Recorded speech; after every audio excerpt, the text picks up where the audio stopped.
Lumen Gentium. Constitución dogmática sobre la Iglesia. Capítulo 2. El pueblo de Dios. Número 9. En todo tiempo y en todo pueblo es grato a Dios quien le teme y practica la justicia.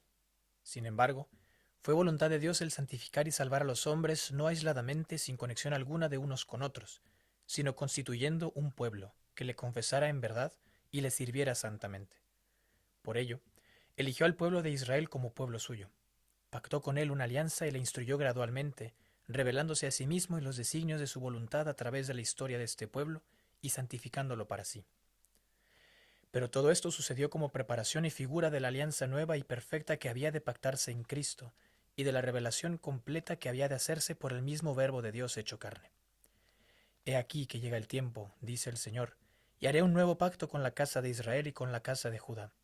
Pondré mi ley en sus entrañas y la escribiré en sus corazones, y seré Dios para ellos y ellos serán mi pueblo. Todos, desde el pequeño al mayor, me conocerán, dice el Señor. Ese pacto nuevo, a saber, el Nuevo Testamento en su sangre, lo estableció Cristo convocando un pueblo de judíos y gentiles, que se unificaran no según la carne, sino en el Espíritu, y constituyera el nuevo pueblo de Dios.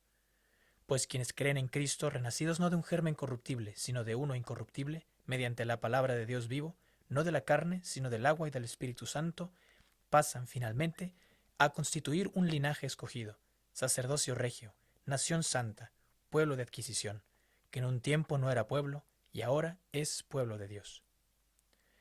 Este pueblo mesiánico tiene por cabeza a Cristo, que fue entregado por nuestros pecados y resucitó para nuestra salvación.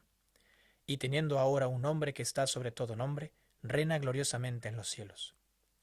La condición de este pueblo es la dignidad y la libertad de los hijos de Dios, en cuyos corazones habita el Espíritu Santo como en un templo.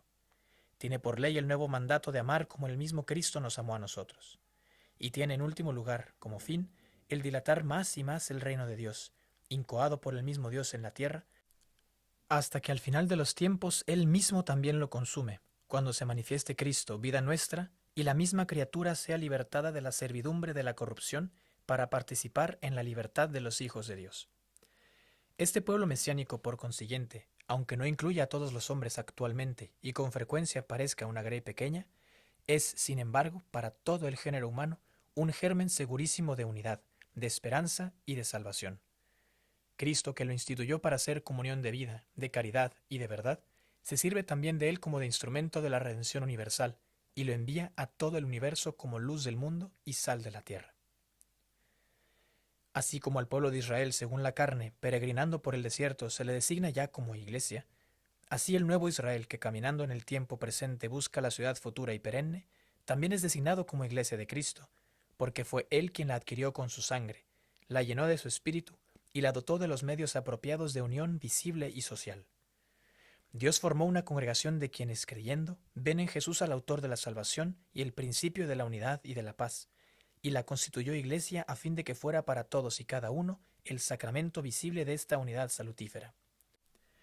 Debiendo difundirse en todo el mundo, entra, por consiguiente, en la historia de la humanidad, si bien trasciende los tiempos y las fronteras de los pueblos. Caminando pues la Iglesia en medio de tentaciones y tribulaciones, se ve confortada con el poder de la gracia de Dios que le ha sido prometida para que no desfallezca de la fidelidad perfecta por la debilidad de la carne. Antes, al contrario, persevere como esposa digna de su Señor, y bajo la acción del Espíritu Santo, no cese de renovarse hasta que por la cruz llegue a aquella luz que no conoce ocaso. Número 10. Cristo Señor, pontífice tomado de entre los hombres, de su nuevo pueblo hizo un reino y sacerdotes para Dios su Padre. Los bautizados, en efecto, son consagrados por la regeneración y la unción del Espíritu Santo como casa espiritual y sacerdocio santo, para que por medio de toda obra del hombre cristiano ofrezcan sacrificios espirituales y anuncien el poder de aquel que los llamó de las tinieblas a su admirable luz. Por ello, todos los discípulos de Cristo, perseverando en la oración y alabando juntos a Dios, ofrézcanse a sí mismos como hostia viva, santa y grata a Dios, y den testimonio por doquiera de Cristo, y a quienes lo pidan, den también razón de la esperanza de la vida eterna que hay en ellos. El sacerdocio común de los fieles y el sacerdocio ministerial o jerárquico, aunque diferentes esencialmente y no solo en grado, se ordenan, sin embargo, el uno al otro, pues ambos participan a su manera del único sacerdocio de Cristo. El sacerdocio ministerial, por la potestad sagrada de que goza, forma y dirige al pueblo sacerdotal, confecciona el sacrificio eucarístico en la persona de Cristo y lo ofrece en nombre de todo el pueblo a Dios. Los fieles, en cambio, en virtud de su sacerdocio regio, concurren a la ofrenda de la Eucaristía y lo ejercen en la recepción de los sacramentos, en la oración y acción de gracias, mediante el testimonio de una vida santa, en la abnegación y caridad operante. Número 11. El carácter sagrado y orgánicamente estructurado de la comunidad sacerdotal se actualiza por los sacramentos y por las virtudes. Los fieles incorporados a la Iglesia por el bautismo quedan destinados por el carácter al culto de la religión cristiana, y regenerados como hijos de Dios, están obligados a confesar delante de los hombres la fe que recibieron de Dios mediante la Iglesia. Por el sacramento de la confirmación se vinculan más estrechamente a la Iglesia, se enriquecen con una fuerza especial del Espíritu Santo, y con ello quedan obligados más estrictamente a difundir y defender la fe, como verdaderos testigos de Cristo, por la palabra juntamente con las obras. Participando del sacrificio eucarístico, fuente y cumbre de toda la vida cristiana, ofrecen a Dios la víctima divina y se ofrecen a sí mismos juntamente con ella. Y así, sea por la oblación o sea por la Sagrada Comunión, todos tienen en la celebración litúrgica una parte propia, no confusamente, sino cada uno de modo distinto. Más aún, confortados con el cuerpo de Cristo en la Sagrada Liturgia Eucarística, muestran de un modo concreto la unidad del pueblo de Dios, significada con propiedad y maravillosamente realizada por este augustísimo sacramento. Quienes se acercan al sacramento de la penitencia obtienen de la misericordia de Dios el perdón de la ofensa hecha a Él y al mismo tiempo se reconcilian con la Iglesia, a la que hirieron pecando, y que colabora a su conversión con la caridad, con el ejemplo y las oraciones. Con la unción de los enfermos y la oración de los presbíteros, toda la Iglesia que encomienda a los enfermos al Señor paciente y glorificado, para que los alivie y los salve, e incluso les exhorta a que, asociándose voluntariamente a la pasión y muerte de Cristo, contribuyan así al bien del pueblo de Dios. A su vez, aquellos de entre los fieles que están sellados con el orden sagrado son destinados a apacentar la Iglesia por la palabra y gracia de Dios, en nombre de Cristo. Finalmente, los cónyuges cristianos, en virtud del sacramento del matrimonio, por el que significan y participan el misterio de unidad y amor fecundo entre Cristo y la Iglesia, se ayudan mutuamente a santificarse en la vida conyugal y en la procreación y educación de la prole, y por eso poseen su propio don, dentro del pueblo de Dios, en su estado y forma de vida. De este consorcio procede la familia, en la que nacen nuevos ciudadanos de la sociedad humana, quienes por la gracia del Espíritu Santo quedan constituidos en el bautismo hijos de Dios, que perpetuarán a través del tiempo el pueblo de Dios. En esta especie de iglesia doméstica, los padres deben ser para sus hijos los primeros predicadores de la fe, mediante la palabra y el ejemplo, y deben fomentar la vocación propia de cada uno, pero con un cuidado especial la vocación sagrada. Todos los fieles, de cualquier condición y estado, fortalecidos con tantos y tan poderosos medios de salvación, son llamados por el Señor, cada uno por su camino, a la perfección de aquella santidad con la que es perfecto el mismo Padre. Número 12. El pueblo santo de Dios participa también de la función profética de Cristo, difundiendo su testimonio vivo sobre todo con la vida de fe y caridad, y ofreciendo a Dios el sacrificio de alabanza, que es fruto de los labios que confiesan su nombre. La totalidad de los fieles que tienen la unción del santo no puede equivocarse cuando cree, y esta prerrogativa peculiar suya la manifiesta mediante el sentido sobrenatural de la fe de todo el pueblo cuando, desde los obispos hasta los últimos fieles laicos, presta su consentimiento universal en las cosas de fe y costumbres. Con este sentido de la fe que el Espíritu de verdad suscita y mantiene, el pueblo de Dios se adhiere indefectiblemente a la fe confiada de una vez para siempre a la Iglesia, penetra más profundamente en ella con juicio certero y le da más plena aplicación en la vida, guiado en todo por el sagrado magisterio, sometiéndose al cual no acepta ya una palabra de hombres, sino la verdadera palabra de Dios. Además, el mismo Espíritu Santo no solo santifica y dirige el pueblo de Dios mediante los sacramentos y los ministerios, y le adorna con virtudes, sino que también distribuye gracias especiales entre los fieles de cualquier condición, distribuyendo a cada uno según quiere sus dones, con los que les hace aptos y prontos para ejercer las diversas obras y deberes que sean útiles para la renovación y la mayor edificación de la Iglesia, según aquellas palabras. A cada uno se le otorga la manifestación del Espíritu para común utilidad. Estos carismas, tanto los extraordinarios como los más comunes y difundidos, deben ser recibidos con gratitud y consuelo, porque son muy adecuados y útiles a las necesidades de la Iglesia. Los dones extraordinarios no deben pedirse temerariamente, ni hay que esperar de ellos con presunción los frutos del trabajo apostólico. Y además, el juicio de su autenticidad y de su ejercicio razonable pertenece a quienes tienen la autoridad en la Iglesia, a los cuales compete ante todo no sofocar el espíritu, sino probarlo todo y retener lo que es bueno. Número 13.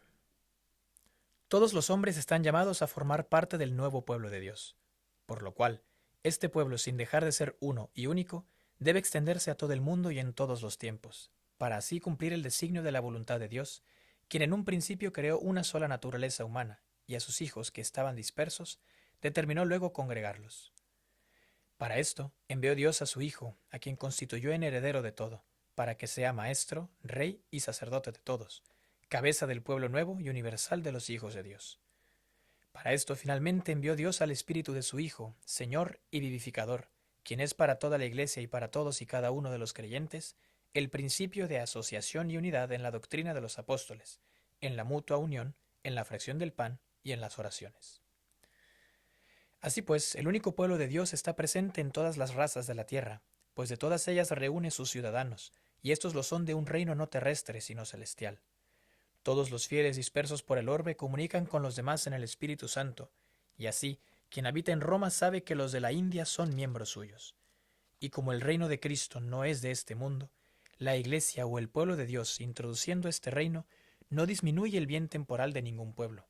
Antes, al contrario, fomenta y asume, y al asumirlas, las purifica, fortalece y eleva todas las capacidades y riquezas y costumbres de los pueblos en lo que tienen de bueno. Pues es muy consciente de que ella debe congregar en unión de aquel rey, a quien han sido dadas en herencia todas las naciones, y a cuya ciudad ellas traen sus dones y tributos. Este carácter de universalidad que distingue al pueblo de Dios es un don del mismo Señor con el que la Iglesia Católica tiende, eficaz y perpetuamente, a recapitular toda la humanidad, con todos sus bienes, bajo Cristo cabeza, en la unidad de su Espíritu. En virtud de esta catolicidad, cada una de las partes colabora con sus dones propios con las restantes partes y con toda la Iglesia, de tal modo que el todo y cada una de las partes aumentan a causa de todos los que mutuamente se comunican y tienden a la plenitud en la unidad. De donde resulta que el pueblo de Dios no solo reúne a personas de pueblos diversos, sino que en sí mismo está integrado por diversos órdenes. Hay, en efecto, entre sus miembros una diversidad, sea en cuanto a los oficios, pues algunos desempeñan el ministerio sagrado en bien de sus hermanos, sea en razón de la condición y estado de vida, pues muchos en el estado religioso estimulan con su ejemplo a los hermanos al tender a la santidad por un camino más estrecho. Además, dentro de la comunión eclesiástica existen legítimamente iglesias particulares que gozan de tradiciones propias, permaneciendo inmutable el primado de la Cátedra de Pedro, que preside la Asamblea Universal de la Caridad, protege las diferencias legítimas y simultáneamente vela para que las divergencias sirvan a la unidad en vez de dañarla. De aquí se derivan finalmente, entre las diversas partes de la Iglesia, unos vínculos de íntima comunión en lo que respecta a riquezas espirituales, obreros apostólicos y ayudas temporales. Los miembros del pueblo de Dios son llamados a una comunicación de bienes, y las siguientes palabras del apóstol pueden aplicarse a cada una de las iglesias. El don que cada uno ha recibido, pónganlo al servicio de los otros, como buenos administradores de la multiforme gracia de Dios.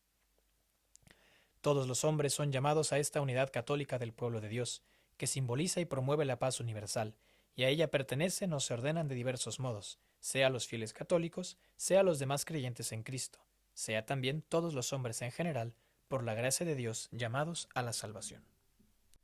Número 14.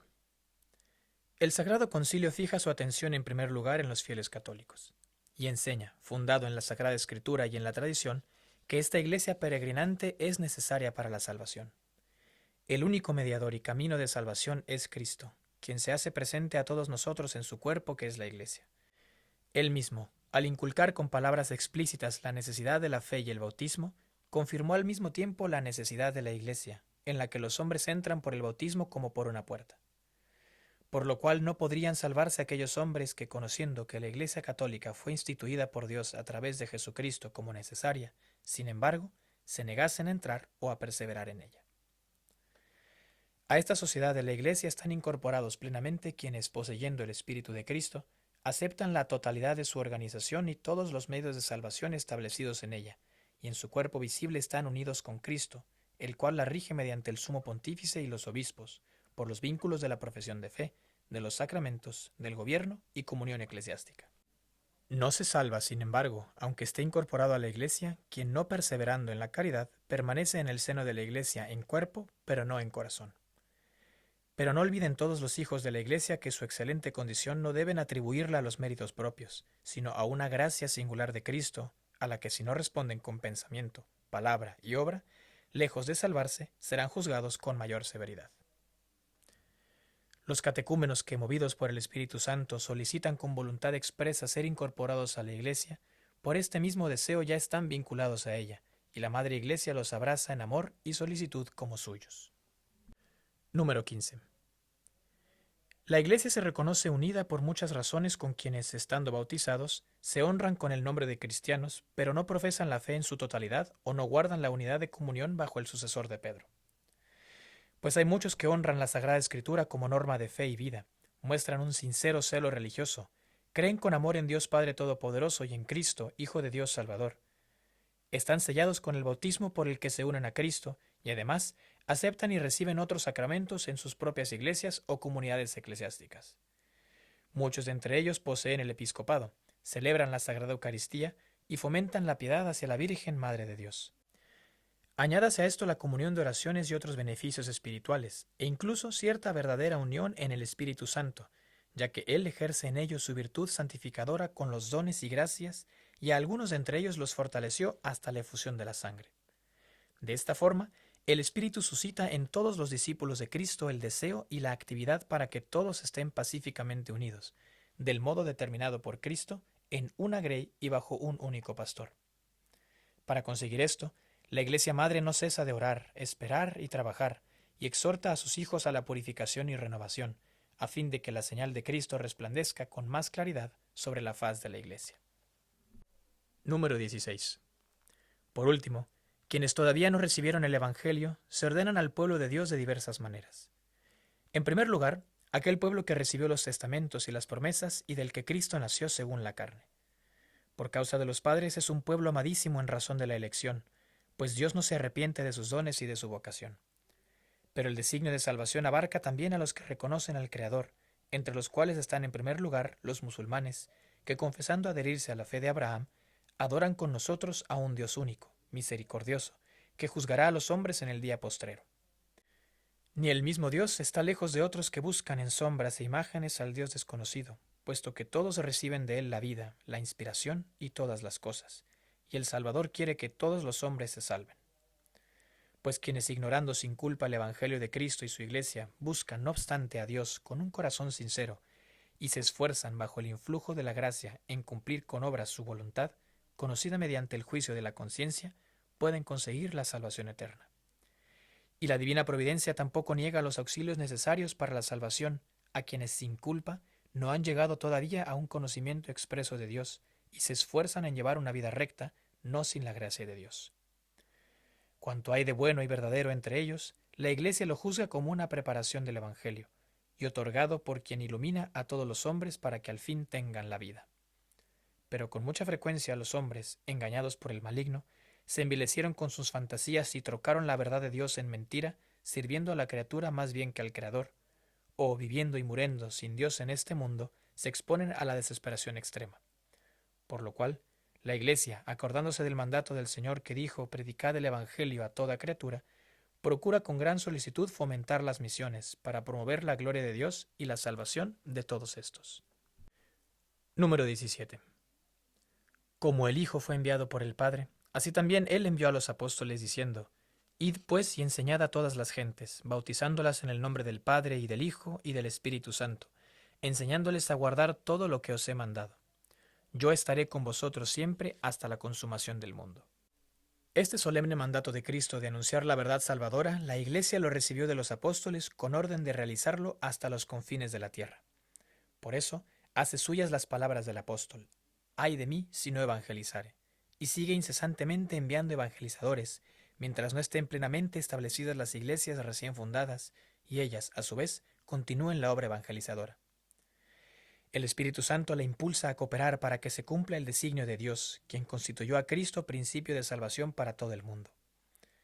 Predicando el Evangelio, la Iglesia atrae a los oyentes a la fe y a la confesión de la fe, los prepara al bautismo, los libra de la servidumbre del error y los incorpora a Cristo para que por la caridad crezcan en Él hasta la plenitud. Con su trabajo consigue que todo lo bueno que se encuentra sembrado en el corazón y en la mente de los hombres y en los ritos y culturas de estos pueblos no solo no desaparezca, sino que se purifique, se eleve y perfeccione para la gloria de Dios, confusión del demonio y felicidad del hombre. La responsabilidad de diseminar la fe incumbe a todo discípulo de Cristo en su parte. Pero, aunque cualquiera puede bautizar a los creyentes, es, sin embargo, propio del sacerdote el llevar a su complemento la edificación del cuerpo mediante el sacrificio eucarístico, cumpliendo las palabras de Dios dichas por el profeta. Desde el nacimiento del sol hasta el ocaso es grande mi nombre entre las gentes, y en todo lugar se ofrece a mi nombre una oblación pura. Así pues, la Iglesia ora y trabaja para que la totalidad del mundo se integre en el pueblo de Dios, cuerpo del Señor y templo del Espíritu Santo, y en Cristo, cabeza de todos, se rinda al Creador universal y Padre todo honor y gloria.